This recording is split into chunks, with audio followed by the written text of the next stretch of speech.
Assalamu alaikum wa rahmatullahi wa barakatuh. Welcome to Modern and Modest on this beautiful Monday morning. And with us today, we have a very inspirational guest, Nehmat Rabobi, who is an author, copywriter, and a blogger for The Imperfect Muslimah. Assalamu alaikum, Nehmat, and welcome to Modern and Modest. Wa alaikum salam, jazakallah for having me. Alhamdulillah. So, Nehmat, there's quite a bit that goes with you being an author, copywriter, and blogger. But let's just start with your name. It's such a beautiful and inspirational name. Tell us the meaning of the name Nehmat. Oh, jazakallah khair. So, Na'mat is the bounty or the grace of Allah. And basically what ended up happening was that I think just after I'd been born, one of my mom's aunts or someone like that just suggested the name on a whim because they hadn't been able to pick a name yet. And my mom just adored it and she fell in love with it, and that was my name right from the beginning.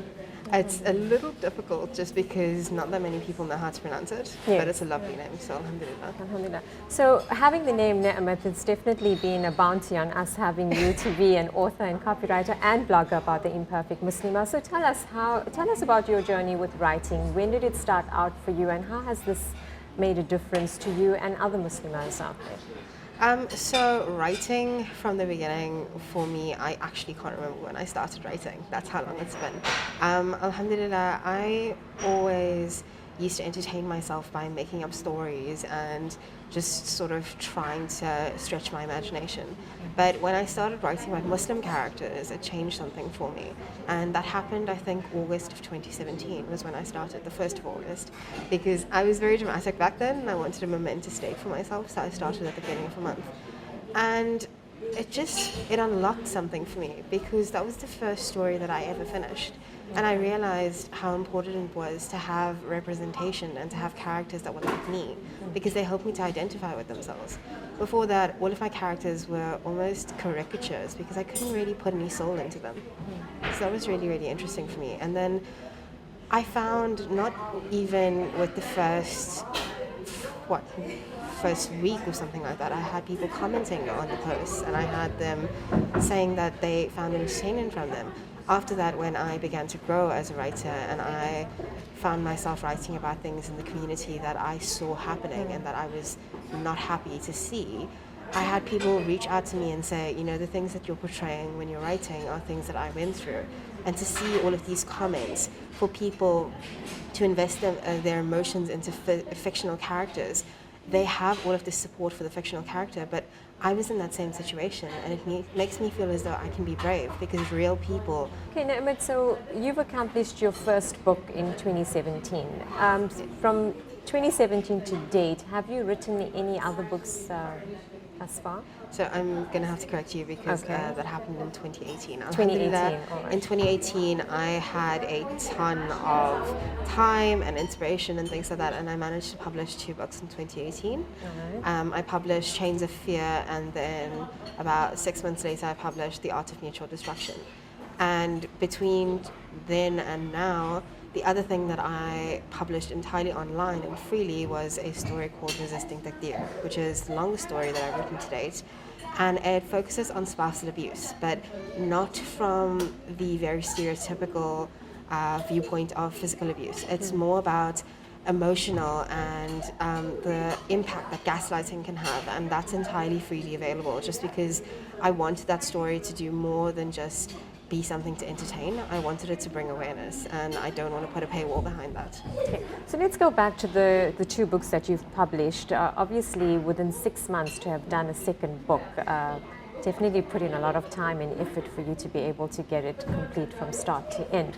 But with your first book, Change of Fear, tell us more about this book. What is it all about? Where do you get the inspiration from to come up with these stories? So Chains of Fear is the story of a young woman who's trying to find her own voice and who's trying to find her own place in the world where she's previously just been almost battered about by other people's choices. And it was very much for me about the fact that I'd seen in the community around me a lot of young women who were not really able to find their own voices and who thought that they needed to obey and do what other people thought was right. And while we, of course, must listen to good advice and while we must allow other people to mentor us, it's not necessarily true that we need to stifle our own choices and stifle our own force of will. And Chains of Fear for me was really about the fact that I kept hearing young women talking about feeling so lost and feeling abandoned almost after a certain point in life, because there's a narrative around a lot of people and in a lot of homes in our community that a young woman does not belong to her family. She belongs to her family as a child, and then when she grows she needs to be given away like a thing, and that's not the case at all. And in Islam especially, we have rights, and Islam at the beginning came about and brought about women's rights. So the narrative that we have in our homes is really very damaging to me. And to see so many women express so much unhappiness and discontent, and then to talk about the fact that once you get married, everything in your life is over and all of your goals cannot no longer be accomplished, that to me was really scary. And it made me wonder what a young woman who'd been hearing all of that would think about marriage, and how she would think about her own agency and what her life would end up being like. And so the story came from what there. type of feedback did you receive after your book was published and available? What type of feedback did you get from that?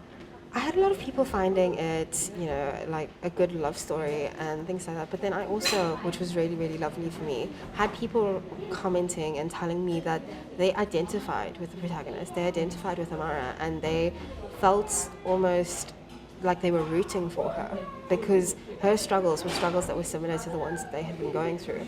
And for me, that was really lovely, because the point of Chains of Fear, the point of everything that I write, is to get people to think and get people to empathize with other people and get them to understand that while something is what's done and what we have as a community as the due process, it's not always going to be the right thing.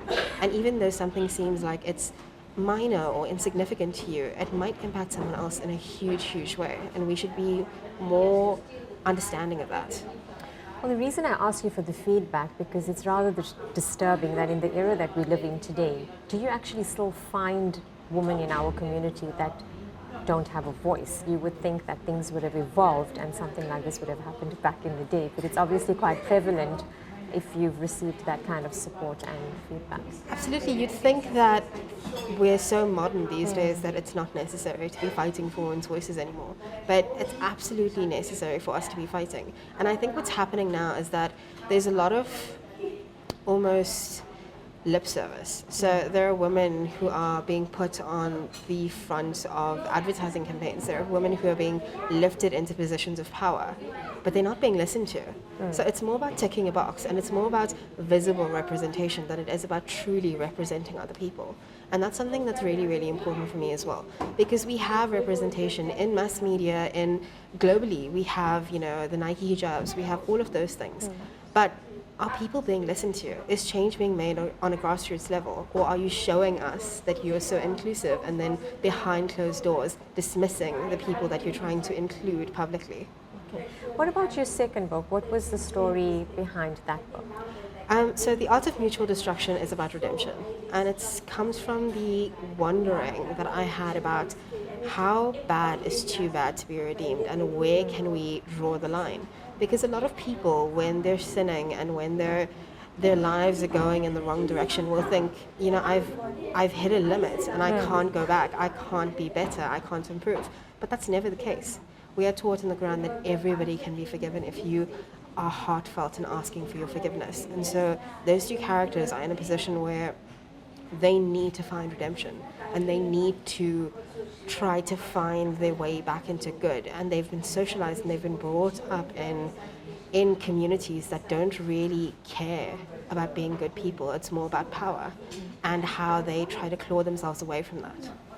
So from my understanding, you drive your inspiration, you drive that inspiration from realistic issues that we tend to live in today's age. I mean, people that don't have a voice, or sinners that feel they have no hope.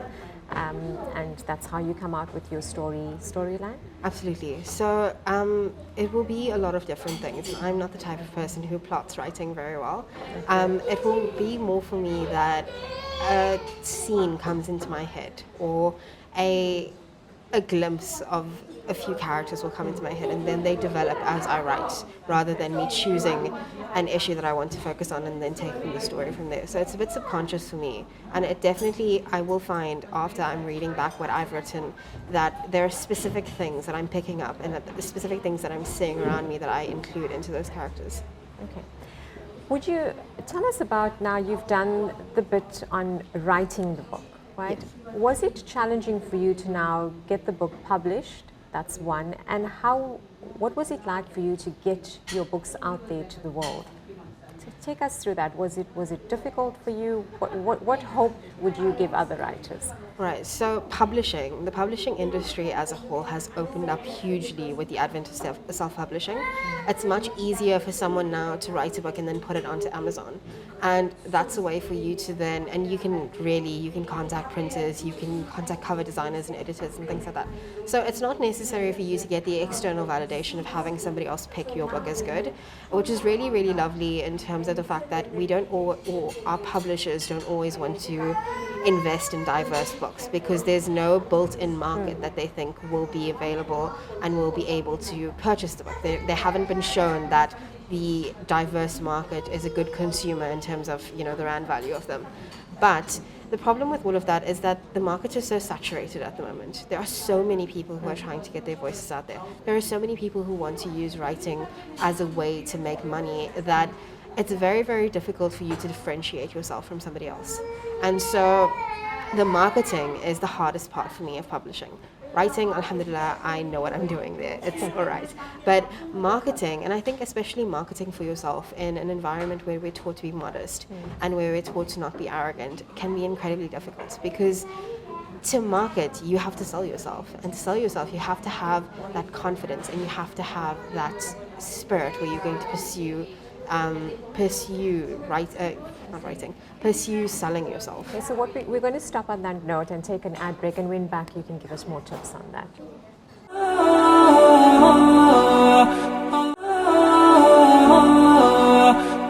Assalamu alaikum wa rahmatullahi wa barakatuh. Welcome back to Modern and Modest, and with myself today we have Ni'mat Raboubi, an author and a blogger, and the third was a copywriter, copy editor. Okay.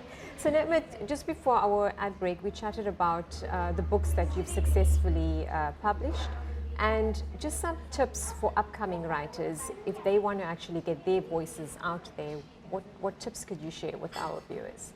I think the first thing when you want to publish your books is that you need to decide whether you want full control, whether you want help with your books, or whether you want to do it all by yourself.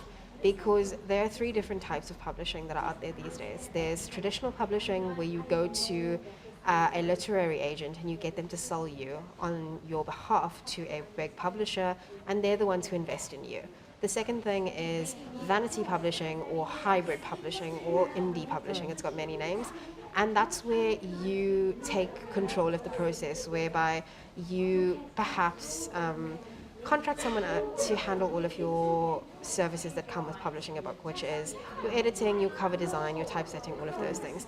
And in there, you have full control, but you have the knowledge and the advice of experts. That's the second thing. But you then have to be willing to invest in yourself because they'll charge you their fees. The third thing is self-publishing, which is where you have complete control and you have studied by yourself everything that you need to in terms of getting your book out there. Unfortunately, all three of those processes can have their own pros and cons, and it really does depend on what kind of writer you want to be, whether you want to market yourself or not, and whether you want someone else to invest in you or not, and also whether you are willing to wait. There are amazing resources out there, and I would advise that you go and explore Kindle Unlimited, which is Amazon's self-publishing software, and also go and look up literary agents. We have a couple in South Africa that are amazing. Okay, let's talk about this blog that you've come up with. What got you to want to start out a blog? Where did that stem from? Right, so The Imperfect Muslimah started out because I was incredibly depressed and incredibly anxious, and I was trying to find a way back to writing because one of the first and most real symptoms for me that something was really wrong with me mentally and emotionally was that I couldn't write anymore. Writing has always been my outlet. It's always been the thing that I do to engage with my emotions, and it's almost a self-therapy for me. And when I realized that I couldn't write fiction anymore, I tried to write something else. And the blog for me was a way to keep myself accountable because I had a very strict schedule for myself. And it was also a way for me to reach out almost. And there was no self-consciousness about it because I thought that no one really would be reading it. But it was still that idea of maybe someone is, but they're not in front of me, so there's no self-consciousness about it. And it just became my first avenue to have my voice heard. So alhamdulillah, it's been really, really amazing, and it's evolved from that, from being my voice to being a way that I get to communicate with other people about things that I see, like things like self-esteem, all sorts of things. Self-esteem, anger issues, discrimination. So how long has the Imperfect Muslimah been around for?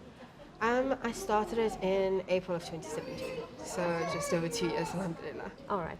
And the title Imperfect Muslimah, why that title? There has to surely be a story behind that. Absolutely. There's a huge story behind that one. So when we think of imperfection, we think of something bad. But we are told that we are all imperfect and it's impossible for us to be perfect. It's not the way that we've been designed by Allah. And so the Imperfect Muslimah was a way for me to reclaim the imperfection and to understand that what makes a flaw is not always something that you need to feel bad about. Some of our flaws are the most interesting things about us. And you know, what you think of as a flaw might be an asset to someone else. Sure. So it's just a way for us to be, for me rather, in that moment, to be more kind to myself. And the Imperfect Muslimah stays that way because it's a reminder to one another that your flaws are not something to be afraid of. Do you find that, with the title Imperfect Muslimah, feedback from people that read up your blog, do you find that most of us tend to be very hard on ourselves, very critical of ourselves? We tend to look for the negative as opposed to looking for the positive in ourselves? Absolutely. Absolutely. Even people who are kind and empathetic and lovely to others, still think of themselves and hold themselves up to the most ridiculous standards. And what happens, I think, there is that we are taught to be compassionate to one another, but we're not really taught to be compassionate to ourselves when we're young. We're taught... So you're pretty much creating an enemy within yourself. Yes. So you tend to Exactly. mark yourself down. Okay. And I think that part of the reason for that is that we have, in our society, taught our children to aim for perfection and to aim for the best that we possibly can. We haven't spent enough time explaining that when you don't get to perfection, that's not a bad thing. When you get to your best, that's what you need to be aiming for. And so there's this negative voice in a child's head that's saying, you didn't get that A. Why? What's wrong? And they don't internalize that as you need to work harder. They internalize that as you did something wrong, you're stupid, you should give up. And so rather demotivating. Exactly. Yeah. And so it's a lot about the fact that we need to change the way that we talk, and we need to change the way that we portray failure, because failure is a natural part of life. You have to fail to succeed. Absolutely. Okay, so with Imperfect Muslimah, can you share with us what type of stories do you discuss on that blog? It's obviously quite realistic to what people can identify with, but maybe share with us what type of topics do you cover there? Okay, so lately the sorts of things that I've been covering have been, like I mentioned, self-esteem. I've always talked about depression. One of the most favorite topics to me that I talked about was perfectionism, and how that can actually be really, really terrifying, and it's not something that you should strive towards. Because we hear all of the self-talk about I'm a perfectionist, and we portray it as a good thing. But perfectionism is actually you being unable to accept anything from yourself and from other people even, because we can never actually attain perfectionism. Now, do you believe there are perfectionists out there? Maybe people claim to be perfectionists, but are they actually perfectionists out there? So you have to break down what perfectionism means there. And perfectionism is not getting to perfect. It's actually just nitpicking everything around you and finding the flaws in it. And perfectionists are not happy people. I was just about to ask, are these individuals Absolutely happy people? not. Okay. Perfectionists are not happy people because they haven't ever learned that good enough can be good enough. So think of someone who keeps worrying at a scab. You keep picking and you keep picking and you hurt yourself more. You're not helping yourself by continuing to pick at that, because yes, it's a flaw or it's unsightly or it's something that you don't want, but you need to learn to accept and understand that that's a part of life. Anything bad or anything less than perfect is not something that you need to remove. It's something that you need to improve and you need to do better with. And a perfectionist will look at every single little thing in their life that's not that great and will hyper focus on it, and to the extent that they cannot be content or satisfied in anything else. And that also brings about a lot of ingratitude, because you're looking at the negative to such an extent that you can't remember that there's anything positive. So how can you be grateful? So would you say that being a perfectionist is probably a mental disorder, because it has to come around that way if you don't want to accept, you're not content with your life or the lives of people around you? I wouldn't want to say that it's a mental disorder by itself. I think it's possibly a symptom of something deeper. Okay. And I think these days, we might be a little bit too eager to label something a mental disorder by itself. And what happens from there is that you use it as an excuse. So I have a mental disorder. I don't have to work at it because it's a mental disorder. I have depression, or I have anxiety, or I have OCD. And so I have an excuse to stop working on myself. You have a mental disorder. I have a couple myself. But that doesn't mean that you don't get to keep trying to heal yourself. Mental disorders are the very same as a broken leg. You will not say, I have a broken leg. I'm going to stay saying, I have a broken leg and never walk again. All right. So seeing that the perfectionist is something close to your heart and you enjoy writing about that, so from your perspective, what is the ideal? The ideal. Ideal is also a problem. For me, the best is for you to be kind to yourself and to understand that on some days you're going to do great. On some days you're going to do not so great, and that's okay. And you're going to keep striving. You're going to keep trying. Whether you try at 100% today and at 1% tomorrow, that's okay, because you're going to keep trying, and it's consistent effort. It's maybe at different levels based on what you can bear at any given point, but you're going to continue to try. You're not going to give up. That's the important thing for me. Okay, so Netmat, we speak about the imperfect Muslimah, and the topics you discuss is self-esteem and the perfectionist. We're going to take an ad break, and when back, I'd like you to share with us whether this just affects the Muslimah or how does it impact on males? Does this affect males as well? So after the ad break, we'll be chatting more to Netmat Raboubi, and she could share some information with us.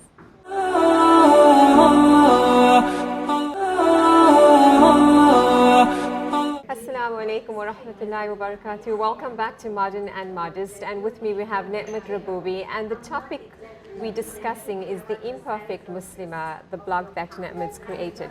Now, Netmat, just before our ad break, we chatted about how self-esteem affects the Muslimah, or being the perfectionist has a negative effect on the Muslimah. And I wanted to know from your perspective, does this actually only affect females, or is it something that affects males as well?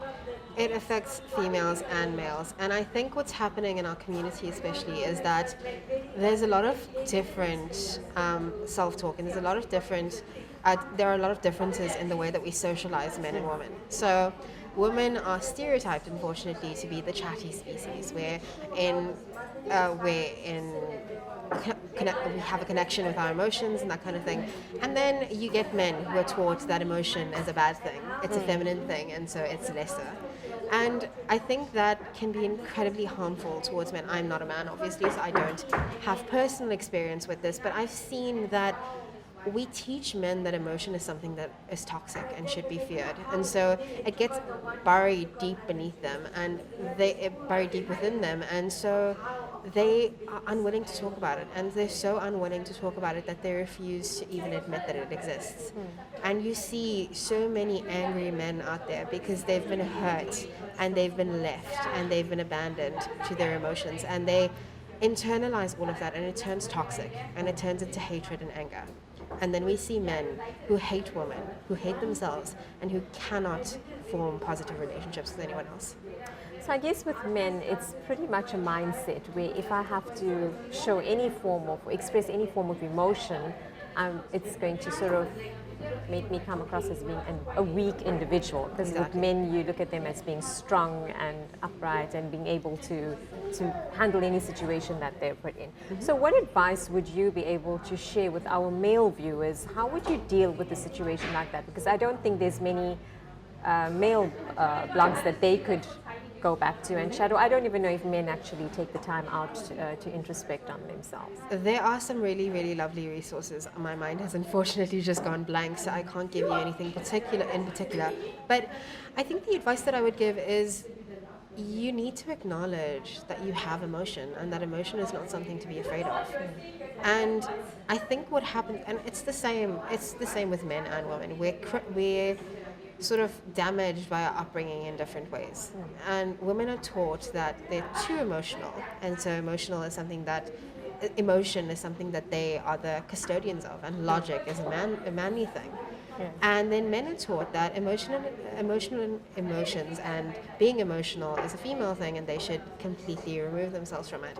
We need to understand that we need to do both. Logic and emotion are not meant to exist and be mutually exclusive. You're meant to use both. Yeah. And I think what we need to do is we need to turn to the Quran. We need to turn to the teachings of our Prophet Muhammad sallallahu alaihi wasallam, who did not say that emotion was a bad thing, who was not afraid to cry, who went through depression himself, who was amazingly loving towards his family and his children. And we need to realize that what we portray as the ideal man and woman these days is not the ideal. We need to turn back to what we have been given by Allah subhanahu wa ta'ala as the ideal, and we need to embrace that one instead. I think it's pretty much based on lack of education. Maybe if we go back to what we should be doing is educate ourselves on the lifestyle of our Prophet Muhammad sallallahu alaihi wasallam, then men would probably feel less afraid of embracing that emotion or know that they're able to express themselves. Now, Nirmat, you were recently at an event and you discussed a topic that was rather interesting. Can you give us the title of that topic and why have you chosen to discuss that? So I, alhamdulillah, attended the Muslima Today 2019 event, and I spoke about Write Your Truth. Writing is a tool for change. And the reasoning behind that was a part of what informed me starting my blog in the first place was the fact that writing gives you a voice. And writing can often be a much safer and easier outlet than speaking, because when you're writing, there's no one there who's going to critique you. No one is looking over your shoulder, and no one is going to argue with you. It's your own personal thing that you get to edit and you get to cross out and you get to keep to yourself. And so it's a lot easier to be honest. It's a lot easier to talk about the bad things, the parts of yourself that you want to hide from. It's a lot easier to do all of that. So alhamdulillah, I think it's really, really vital that we build this relationship with writing in our youth, in our elderly, in everyone. You need to be able to introspect, and when you can't speak, when you find it too difficult to speak, writing is a secondary tool that you can use. So basically writing would be therapeutic because Yes. it allows you to have that outlet. So would you say people need to go back to the old-fashioned way of each having a diary where you can write down your emotions for that day or any challenges that you may have experienced on that day? I wouldn't say that you need to be old-fashioned about it if you don't want to. There are apps that you can use as a diary, actually. But I think that it's not about the routine of it even. I think it's just about the fact that you have that avenue to express your emotions. And whether you do it daily, whether you do it monthly, whether you do it whenever you have an emotion that you want to express, just keep in the back of your mind the fact that you have that outlet there, and then take advantage of it. It should be almost like a tool in your first aid kit, your mental first aid kit, where whenever you find that you're in need of it, you reach for it. Whether that's every day, whether that's every hour, that's up to you. Let's talk about writing. Is it writing the truth? Or Write your truth, yeah. Write your truth, right? Do you find people are afraid to write your truth about yourself? Do you think that people are just too apprehensive on putting that pen to paper? Yes, absolutely. People are afraid. I was afraid when I started a diary for myself. I was afraid to admit certain things to myself, because the truth is an incredibly heavy thing to bear sometimes, especially when you're not ready for it. So I think that what's happening, or what happened to me specifically, was that I needed to build up almost the courage to do it. And we as a society like to bury things. It's a lot easier to bury and it's a lot easier to run. It's a lot easier to pretend that something doesn't exist rather than to confront it. And there are things that we all don't want to confront about ourselves, about the people that we're around, about our own worst desires. But if you don't confront it, you can't heal it. So we need to just be a little braver and we need to try. Not all at once, not so hard that it makes you miserable, but just try a little bit. It can't hurt. So I think putting it down to paper is also a form of acceptance, where if there's certain issues that you're dealing with, I think it starts with putting it down so you know you've accepted certain things before letting it out. Absolutely, and I think what might end up happening for people is that, or what happened to me also, is that you gain a new perspective, because when you're allowing things to flow, you don't automatically deny. So think of when you're angry. Think of when you're really, really, really angry, and you have this negative emotion and you have this negative thought towards someone. You immediately, almost immediately rather, you think, actually that's a bad thing. You shouldn't be feeling that way, or it's not nice to think that about somebody. But you did have that thought, and there's a reason you had that thought. If you completely deny it, you can't look at the reason for it. Okay, Nemrut, so with regards to writing the truth or writing about your truth, how many people have started this? How many people are actually writing? There are so many people writing right now, alhamdulillah, and it's amazing to see. I think one of the really good things about social media and the social internet is that a lot of people have found it easier to get their opinion across. So you have a ton of people who are using Facebook or WordPress to write. I think there are about 14 Muslim authors that I can think of right now. And these are all women who've started using Facebook. And what's happened is that one person started, and then other people realized that this is a good space where they can get their writing out there, because sometimes writing is not just for yourself, it's to educate other people or it's to entertain them, and both are amazing and completely valid reasons to be writing. So what's happening there is that people are writing about the experiences that they've had. They're writing to chronicle their own journey, they're writing to inspire, they're writing for all sorts of reasons. And with Muslim women especially, what's happening now is that this is a new place where they realize that they can do this. They're allowed to do it. Whereas before, I don't know if you know this, but a while ago, I'm not sure exactly of the time period, but there was a time when Muslim women who were writing were told that it was immodest to sign their work and to put their name to their work. That they should actually leave everything anonymous because it was immodest to have your voice out there. So what's happened now is that there's a lot less stigma attached to doing this, and it's empowered a lot of people, which is amazing. Do you think that this comment of being immodest about writing is just the fear that we have within our community that people are going to now voice themselves and it's going to get out there? Yes. Whether it's a woman or it's a man, if you want to say something that's going to offend people, you're going to be shut down very quickly.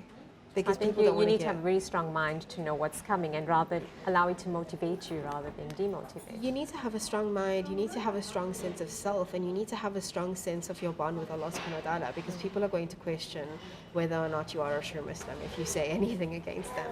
That's a really very commonly used weapon, that actually, no, your Islam is wrong and mine is right. And I think it's so sad that there are certain people in our community who are afraid to listen to other opinions. Whether or not the person is right, you can't say that they need to be quiet. That brings us back to the perfectionist. Yes. And whether or not that person has the wrong opinion, the response to the wrong opinion should never be, okay, just be quiet. It should be, let me share my opinion. Maybe I can educate you. Maybe I can tell you the right thing. Maybe we can come to some sort of understanding. So pretty much have a liberal mindset, so that you're not being a critic, but rather just voicing your opinion and trying to find the ideal answer or discussion to take forward. Yes, because if you look at basic basically the way that people operate for a lot of the time. What happens is that if you express an opinion and you're immediately attacked, you'll keep holding the opinion and you'll start hating the people who've attacked you. Okay, So now, but we're going to stop on that. We're going to take a quick ad break and we can discuss more on how we could express our opinions without having it build up any hatred. We'll take a quick ad break and when back we'll be chatting more to Netmat Rabu.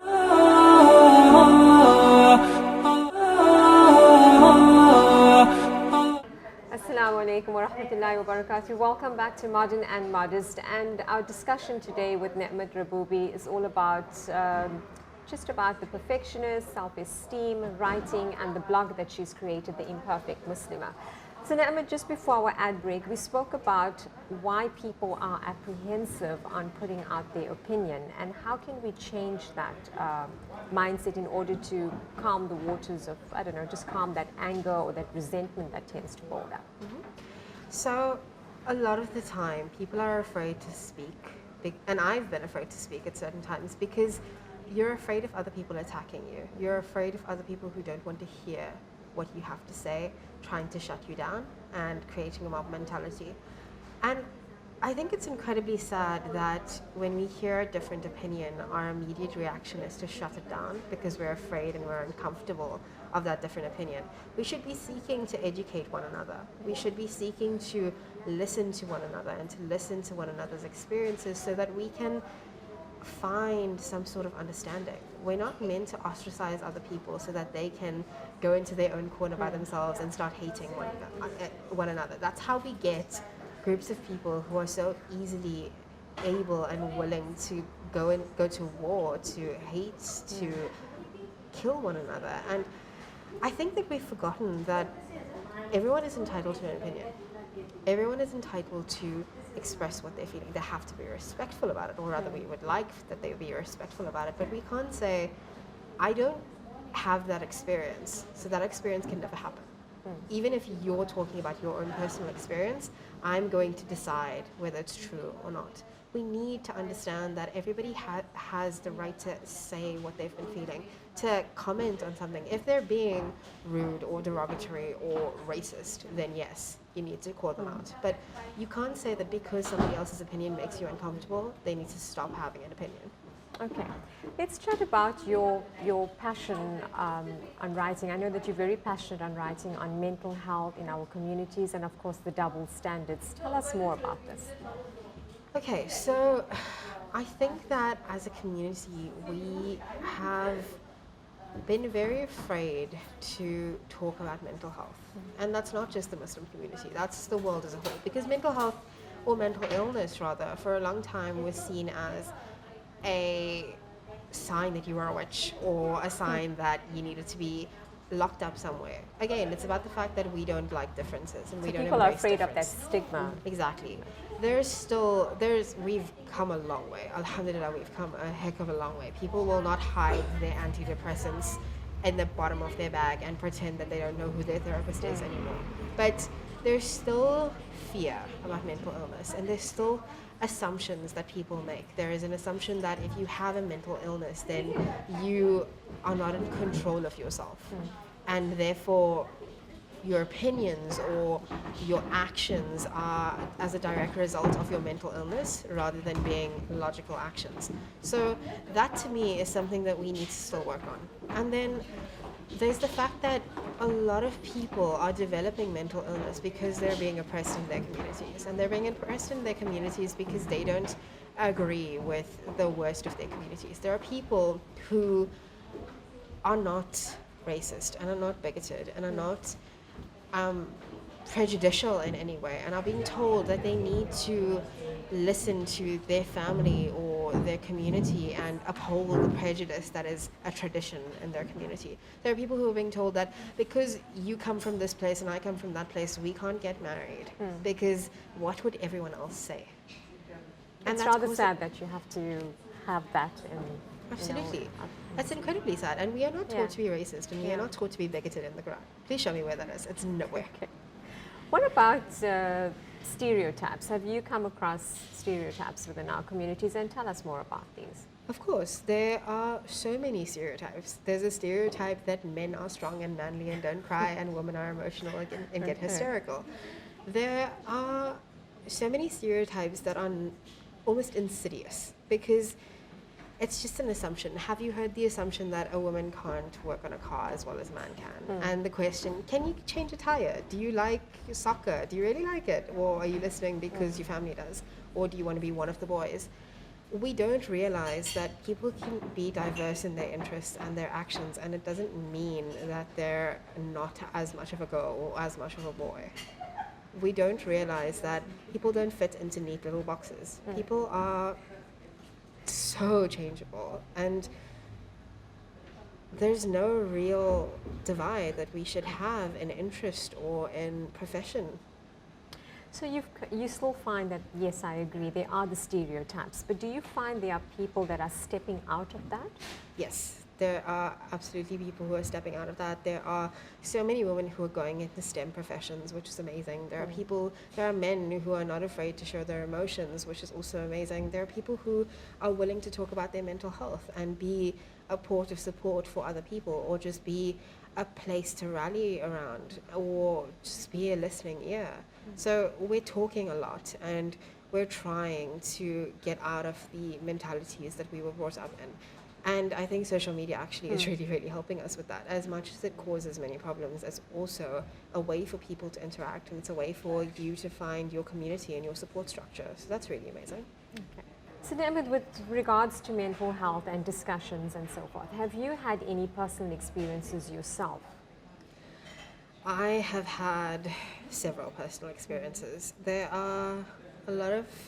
has been a lot of assumption based around the fact that I speak about mental health and I speak about depression and anxiety and things like that. And actually, there's a lot of stereotypical or assumption about a stereotypical assumption, or there's a lot of confusion that I don't fit into the stereotype because I cover my face. Okay. There has been a lot of assumption that I am one specific type of person, that as a woman who covers my face, I'm submissive, and I buy into the belief that women are inferior to men. That is not at all the case. I think that it's not always just outwardly angry, malicious assumptions or arguments or things like that. It's also the littler, more insidious things, microaggressions, things that just are assumptions by people that, oh, actually, you like this, really, but you cover your face, or you're okay with that, but I wouldn't think so. So I think that it's almost subconscious for a lot of people to just put people into a box and to just assume that because you are one thing, you will automatically be the other thing, because they're closely associated by the media. So it's pretty typical of people to be judgmental of your outer appearance and just assume that it's not possible for someone like you to write a blog or to write these books or whatever it is that you do. So how would you bring about change in allowing people to change the mindset or not allowing them to be judgmental? And how would an individual find a balance then? Address it immediately if you can, if you have the energy and if you're willing to and you feel safe. Address it immediately. If somebody tells me, oh, I didn't think that you'd be willing to do that, I didn't think that you'd be willing to go out there and do something because you cover your face, I ask why. Why would you think that? Why is covering your face somehow a barrier and a barrier to success? Ask those questions. Ask people, educate them, and if you can possibly try and give them a new perspective. Try and speak, because when you speak and when you portray your experience, you humanize yourself. And when we listen to one another, when we see one another as human beings, it's very difficult to hate. Okay. What about the youth? How can the youth bring about a change in, one, mental health, and two, in having to stand up to these the judgment that comes their way, or perhaps challenges that they might find that they are probably faced with? I think the youth is doing pretty well at that at the moment. They use social media as a lovely tool for petitions, for raising awareness of all those sorts of things. I think that we need to be careful about relying on our youth too much and putting all of that pressure onto them. because it's not their responsibility only. So as much as we say that the youth should stand up and fight and rise, and they should as much as they can, we also need to realize that the youth are already put under so much pressure. They're put under pressure by their parents, by their loved ones, by society in general, telling them that they need to figure out everything. In those few couple of years that they're in high school, they need to figure out an entire plan for their lives. We put so much importance on that. And I think that as much as the youth want to fight and want to make change, and they should, as absolutely they should, as much as they can, they should gather amongst themselves, they should talk, they should read, they should educate themselves as much as they can and as widely as they can. And they should also be kind to themselves and care for themselves and set limits. They should set limits on how much they're willing to give of themselves and make sure that they don't burn out. So Nema, just very quickly before we wrap up, what can we expect from you next? What ideas do you have? Is there anything that you're coming up with next?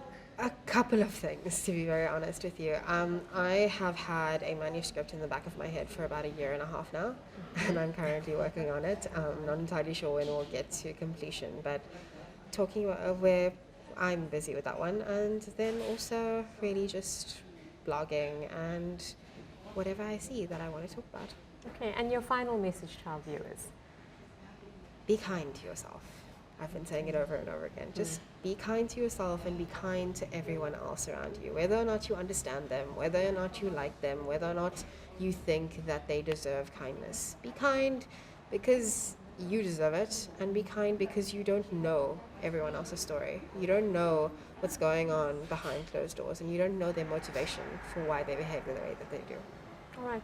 Well, thank you so much for joining us on Modern and Modest. It was rather interesting, writing your truth. That was a first for me, which I think I would try to put pen and paper down now. And shukran for joining us on Modern and Modest. And as Netmut mentioned, be kind to yourself and kind to people around you. Until next week with myself, Assalamu alaikum wa rahmatullahi wa barakatuh.